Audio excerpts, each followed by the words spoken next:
Cover story में आज हम आपके और आपके अपनों के चमकदार और रेशमी बालों की दुनिया में उतर रहे हैं। अगर आप भी बालों को खूबसूरत बनाने के लिए उनकी स्ट्रेटनिंग में विश्वास रखते हैं या कोई आपका अपना बालों को स्ट्रेट यानी सीधा करने के लिए कोई ट्रीटमेंट ले रहा है तो खबर आपके पैरों तले जमीन खिसका सकती है। आज इंडिया 360 की कवर स्टोरी में खुलेगा एक चौंकाने वाला सच। फर्ज कीजिए कि बिल्कुल सधे हुए और स्ट्रेट बाल आपके कंधों से नीचे की ओर लटक रहे हैं और इन्हें देखकर हर कोई जल रहा है, ईर्ष्या कर रहा है। लेकिन जरा रुकिए, इस आकर्षण के पीछे एक गहरा खतरा भी है और यह खतरा है किडनी डैमेज का। अब ज्यादा भूमिका नहीं बांधते और मुद्दे पर आते हैं। कॉस्मेटिक प्रोडक्ट्स हेल्थ के लिए हानिकारक साबित हो सकते हैं। इसको लेकर एक नहीं, दो नहीं, कई स्टडीज हो चुकी हैं। लेकिन इसके बावजूद लोग इसका भरपूर और धड़ल्ले से और बिना किसी जांच के इस्तेमाल करते हैं। ऐसा ही कुछ एक महिला ने भी किया था और इसका खामियाजा इस 26 साल की महिला को हेयर स्ट्रेटनिंग करवाने के बाद भुगतना पड़ा। The new England journal of medicine में छपी एक रिपोर्ट के मुताबिक हेयर स्ट्रेटनिंग प्रोसेस के बाद इस लड़की को उल्टी, दस्त, कमर दर्द, डायरिया, बुखार की समस्या होने लगी। लड़की को पहले से कोई किडनी से जुड़ी बीमारी नहीं थी, कोई प्रॉब्लम्स नहीं थी, लेकिन हेयर स्ट्रेटनिंग के बाद ऑक्सलेट नेफ्रोपैथी के कारण उसे बार बार किडनी में दर्द का सामना करना पड़ा। हेयर ट्रीटमेंट के कारण उसे सिर में अल्सर की समस्या होने लगी। लड़की ने डॉक्टर्स को बताया कि उसके बालों का ट्रीटमेंट ग्लायोक्लिसिक एसिड युक्त एक स्ट्रेटनिंग क्रीम से किया जा रहा है।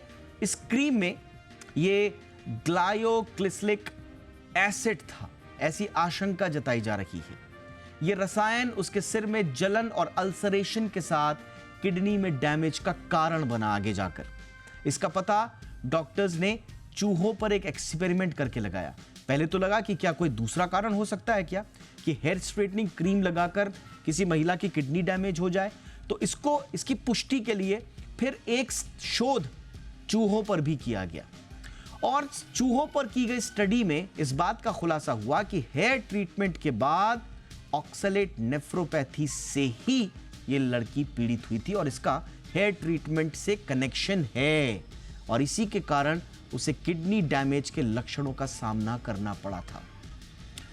सवाल यह है कि क्या इस तरह के और खासतौर से ग्लाइऑक्सिलिक एसिड वाले प्रोडक्ट्स के इस्तेमाल पर बैन लगना चाहिए? क्या वाकई में हेयर ट्रीटमेंट्स पूरी तरह से सेफ हैं?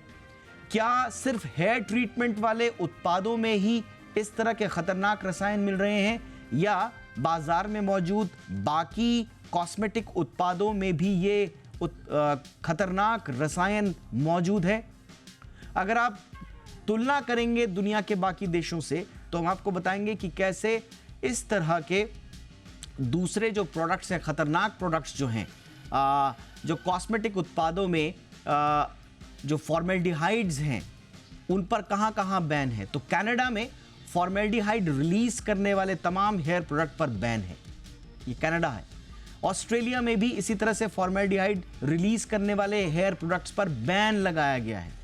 ब्राजील में भी कुछ इसी तरह के बैन ऑलरेडी लगे हुए हैं। इसके अलावा जापान में भी जितने भी कॉस्मेटिक्स उत्पाद हैं उनमें फॉर्मेल्डिहाइड रिलीज करने वाले एजेंट्स जो हैं उन पर बैन लगाया गया है। स्वीडन में भी इसी तरह से कॉस्मेटिक्स में फॉर्मेल्डिहाइड रिलीज करने वाले एजेंट्स को बैन किया गया है। यूरोप के कई देशों में फॉर्मेल्डिहाइड लेवल बहुत सीमित है, उनकी मात्रा बिल्कुल तय है। यूएसए में हालांकि इस तरह के कोई लेवल्स पे और इस तरह के कोई बैन नहीं है, लेकिन जो फॉर्मेल्डिहाइड है जिन्हें कार्सिनोजेनिक माना जाता है उनकी भी बहुत कड़ी निगरानी होती है, मॉनिटरिंग होती है। लेकिन भारत में इस तरह का कोई रूल रेगुलेशन नहीं है। अब इसी फॉर्मेल्डिहाइड का एक सेफर विकल्प के रूप में जो ये एसिड इस्तेमाल होता है कॉस्मेटिक्स में, अब इस पर भी रिसर्च आ गई है और ये कह रहा है कि साहब इससे आपकी किडनी डैमेज हो सकती है। इससे पहले भी किडनी डैमेज के अलावा कैंसर से जुड़ी हुई आशंकाएं पहले भी जताई जाती रही हैं हेयर ट्रीटमेंट और दूसरे उत्पादों को लेकर, और दुनिया के एक देश में नहीं कई देशों में। आप गूगल कर लीजिए, आपको सारी डिटेल मिल जाएगी।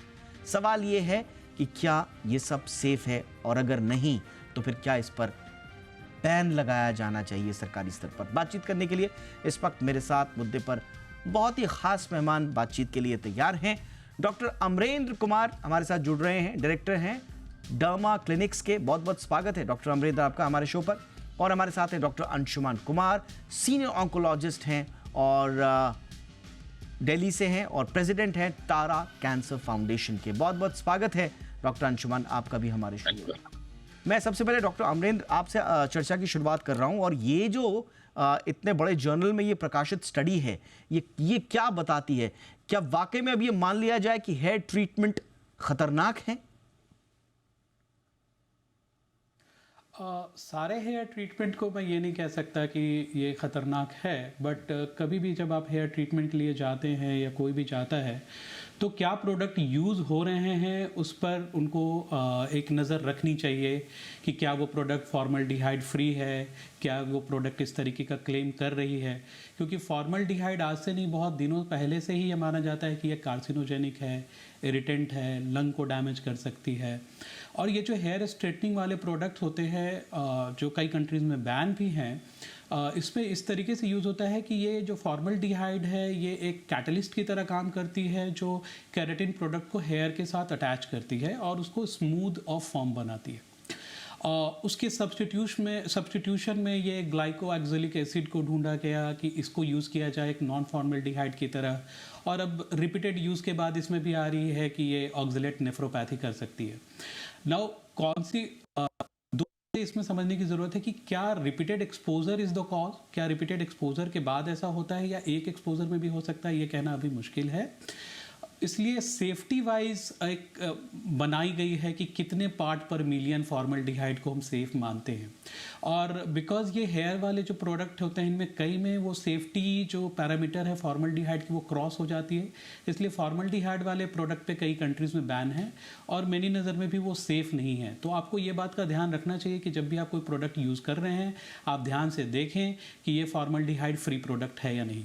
कई बार कई सारे प्रोडक्ट में फॉर्मल्डिहाइड प्रिकर्सर्स यूज़ होते हैं जो आफ्टर केमिकल रिएक्शन और आफ्टर हीट ट्रीटमेंट वो फॉर्मल्डिहाइड रिलीज़ करते हैं।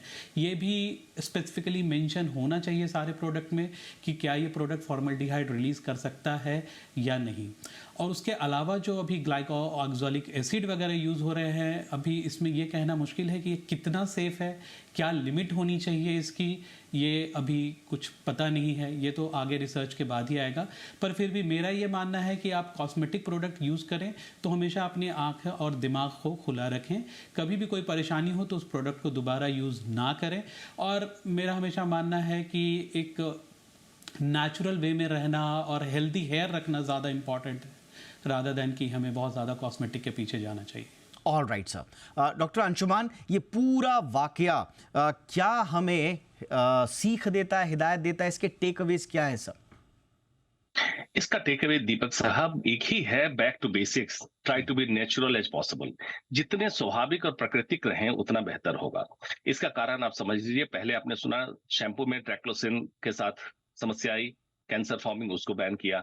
फिर formaldehyde, methylene glycol, paraben, phthalates, इन सारी की प्रॉब्लम आई तो फॉर्मल्डिहाइड बैन हो गया। लेकिन अभी भी पैराबेन थैलेट्स हैं।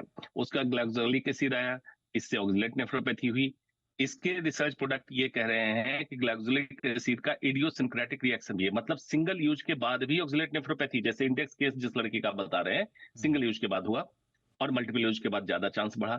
तो इन चीजों में कोई भी केमिकल आपके शरीर पे जो इस्तेमाल होगा, नॉर्मली ह्यूमन बॉडी उसके लिए तैयार ही नहीं उस केमिकल को झेलने के लिए, वो नेचुरल नहीं है। तो इससे आपको स्वास्थ्य समस्या आएगी। लेकिन समस्या जब आएगी तब आप समाधान ढूंढने चलेंगे। तो एक्चुअली किसी भी प्रोडक्ट पे ये लिखा नहीं होता है कि इसमें थैलेट्स कितना है, पैराबेन कितना है, फॉर्मल्डिहाइड, ग्लाइकोलिक एसिड कितना है, क्या है या नहीं, ये भी नहीं लिखा होता है।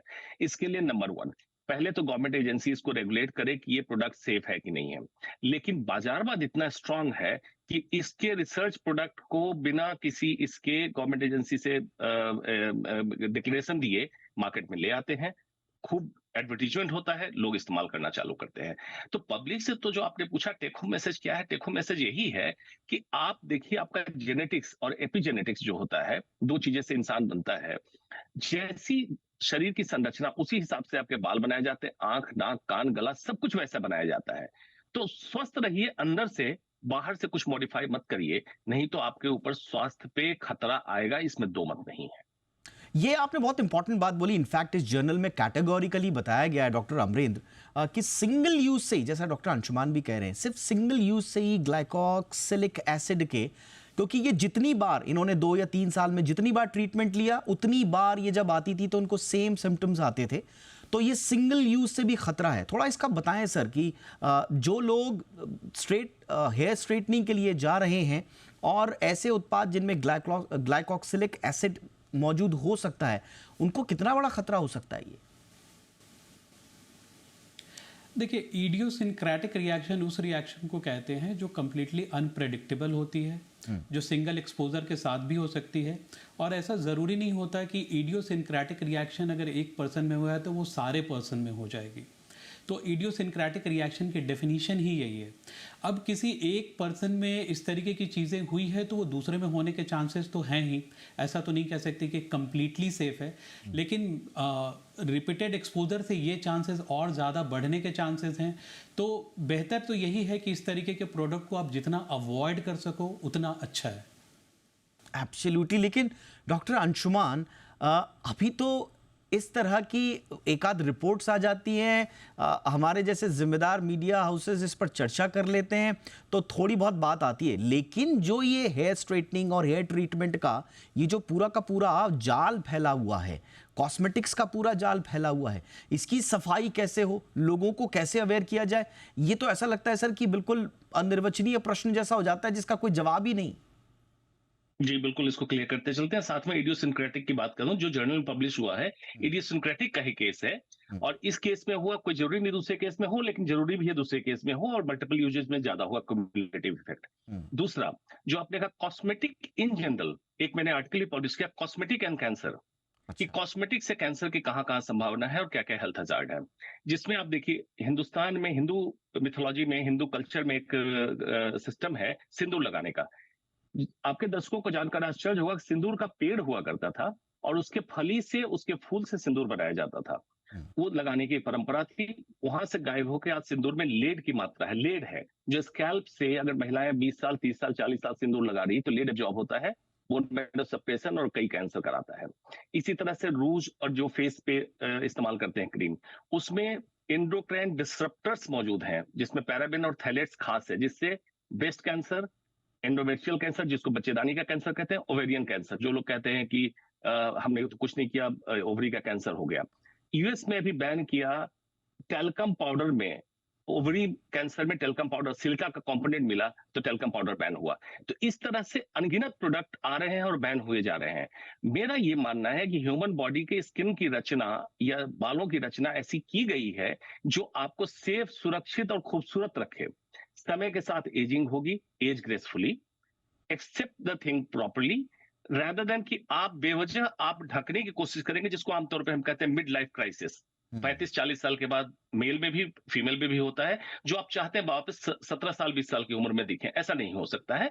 एज ग्रेसफुली वो जो ब्यूटी होगी वो आपकी नेचुरल एक्सेप्टेबल ब्यूटी होगी, rather देन आप किसी से कवर अप करेंगे, अपने लाइफ को रिस्क पे डालेंगे, स्वास्थ्य पे खतरा होगा, फिर पैसे आपके खर्च होंगे। बट डॉक्टर अंशुमान, यहाँ पर थोड़ा एक लोग फिर ये बोलते हैं कि साहब आप हमसे कह रहे हैं कि साहब हम अपने बाल ही स्ट्रेट ना करें, हम अपने बालों को कलर ही ना करें, हम अच्छा दिखने की चाहत ही छोड़ दें। ये ज़्यादा प्रैक्टिकल अप्रोच है, या हम हमारी सरकार, हमारा तंत्र ये इंश्योर करे कि एक आम उपभोक्ता पैसे लेकर जो उत्पाद खरीद रहा है उनकी सुरक्षा सुनिश्चित करे कुछ ना कुछ सरकार? ज़्यादा प्रैक्टिकल अप्रोच क्या होगा सर? परफेक्ट।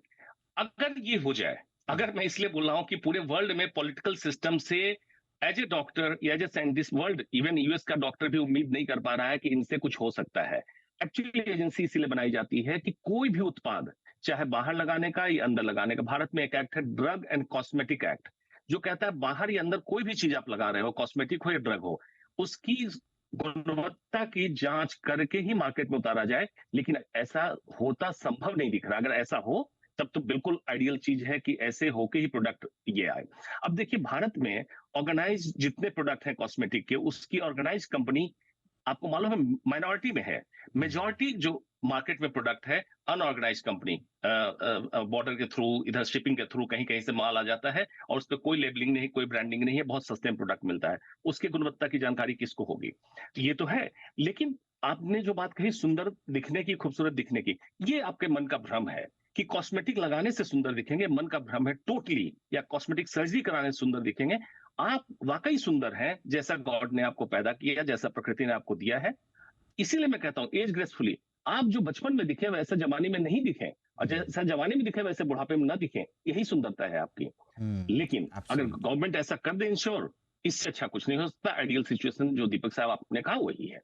डॉक्टर अमरेंद्र, ये सिचुएशन कब आएगी और आप क्या सलाह देंगे? देखिए, इस तरह की खबरें जब पूरी मीडिया में अब आ रही हैं, सोशल मीडिया के ज़माने में बहुत तेज़ी से ये वायरल भी हुई, इस पर सोशल मीडिया में काफ़ी चर्चा हो रही है, और सिर्फ पहली मर्तबा नहीं है। जैसे मैंने कहा कि 2022 में भी journal of national cancer institute में एक स्टडी पब्लिश हुई थी, जिसने use of hair straightening product के बाद 4 से 5 गुना ज़्यादा यूटेरिन कैंसर का महिलाओं में, उसकी बात कही थी। इससे पहले भी एनवायरमेंटल रिसर्च जो जर्नल है, उसमें भी आया था कि पोस्ट मेनोपॉजल वुमेन हैं, उनको 50 से 70% ज़्यादा चांसेस हैं यूटेरिन कैंसर के, जो इस तरह के उत्पाद का इस्तेमाल कर रही हैं। तो एक स्टडी नहीं है। अब लोग कंफ्यूज हो जाते हैं कि भाई हेयर स्ट्रेट करें या ना करें, और अगर करें तो फिर किन उत्पादों से करें, और अगर वो उत्पाद सेफ नहीं है तो बाजार में क्यों है, सरकार क्या कर रही है, इस तरह के सवाल आते हैं। कोई एक आंसर हो सकता है क्या इनका? देखिए, एक आंसर देना तो बहुत ही मुश्किल है। यहाँ दो चीज़ें और समझनी होगी। सुंदर दिखने की परंपरा आज से नहीं है, सदियों से चली आ रही है, प्राचीन समय से ही चली आ रही है। चाहे आप क्लियोपैट्रा के समय से आप देख लें, ये जो एक ह्यूमन नेचर है अच्छा दिखने का, ये तो हमारे में इनहेरेंट है और ये चलता रहेगा। अब दो चीज़ें होती है कि लोग क्या देखते हैं। जैसे फॉर एग्जांपल स्मोकिंग है, स्मोकिंग से कैंसर होता है, सबको पता है, लेकिन तब भी कितने सारे लोग सिगरेट पिए जा रहे हैं, क्योंकि वो ये ज़्यादातर देखते हैं कि अच्छा मेरे अगल बगल कितने लोगों को हो रहा है, बहुत कम लोगों को हुआ है, तो दे टेक द रिस्क। उसी तरीके से कॉस्मेटिक प्रोडक्ट भी हैं, इतने सारे लोग यूज़ कर रहे हैं, उनमें कितने लोगों में हुआ, उनके दिमाग में एक रहता है कि ये मेरे साथ हो भी सकता है, नहीं भी हो सकता है।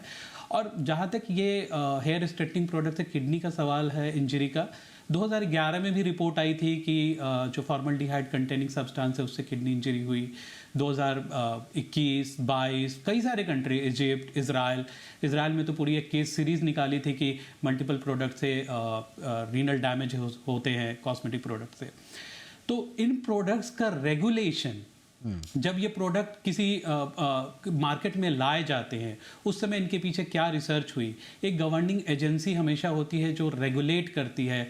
दे शुड हैव सी कि उनको देखना चाहिए कि इससे क्या क्या रिसर्च में निकले, क्या क्या साइड इफेक्ट्स हुए, कितना कॉन्सेंट्रेशन इसका सेफ है, कितना कॉन्सेंट्रेशन इसका अनसेफ है। जैसे ड्रग्स के केस में जो भी आप दवाइयाँ खरीदते हैं, उसके केस में रिसर्च एक प्रॉपर होती है कि stage 1, stage 2 trial, stage 3 trial, फिर पोस्ट मार्केटिंग ट्रायल होती है। राइट। उसी तरीके से इन प्रोडक्ट्स में भी रेगुलेशन बननी चाहिए। डॉक्टर अमरेंद्र, मेरा स्ट्रेट फॉरवर्ड सवाल आपसे ये है कि क्या ग्लाइकोक्सिलिक एसिड से युक्त उत्पादों की पहचान के लिए या उनको अलग से उनको चिन्हित करने के लिए भारत में कोई मैकेनिज्म है या नहीं है, या उन पे कोई बैन है या नहीं है, या जो इन जनरल, मैं एक ब्रांड की बात नहीं कर रहा हूं, इन जनरल जो उत्पाद हैं भारत में जो मिल रहे हैं, जिनसे आम सलून्स में लोग अपने बाल स्ट्रेट करा रहे हैं, उन उत्पादों में क्या ग्लाइकोक्सिलिक एसिड है?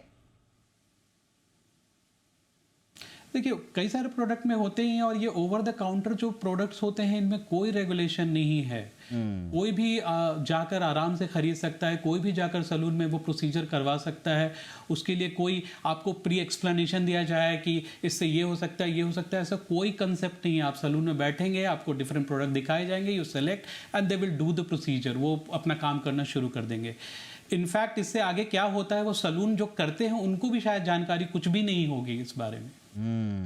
तो ये कहना कि ये पर्टिकुलर प्रोडक्ट में ये चीज़ है और ये सेफ है, ये तो बहुत दूर की बात है। ना तो करवाने वाले को पता होता है, ना करने वाले को इवन पता होता है। अच्छा, और ये जो केमिकल रिलैक्सर्स लगते हैं, केराटिन ट्रीटमेंट बड़ा वो हम सुनते हैं, हेयर रिबाउंडिंग हम सुनते हैं, केमिकल स्ट्रेटनिंग जैसे मैं बोल रहा हूँ, हेयर रिलैक्सिंग जो एजेंट्स का इस्तेमाल करके होता है, थर्मल रिकंडीशनिंग होती है, ये इन सब में इस तरह के उत्पाद होते हैं सर?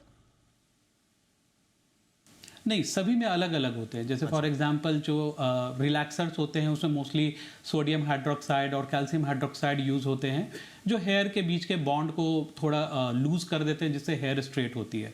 केराटिन ट्रीटमेंट में फॉर्मल्डिहाइड और नॉन फॉर्मल्डिहाइड लाइक ग्लाइकोऑक्सैलिक एसिड जैसे प्रोडक्ट यूज होते हैं, जो केराटिन प्रोडक्ट को हेयर के साथ अटैच करते हैं, जिससे हेयर स्मूथ हो जाते हैं, क्यूटिकल इनके स्मूथ हो जाते हैं।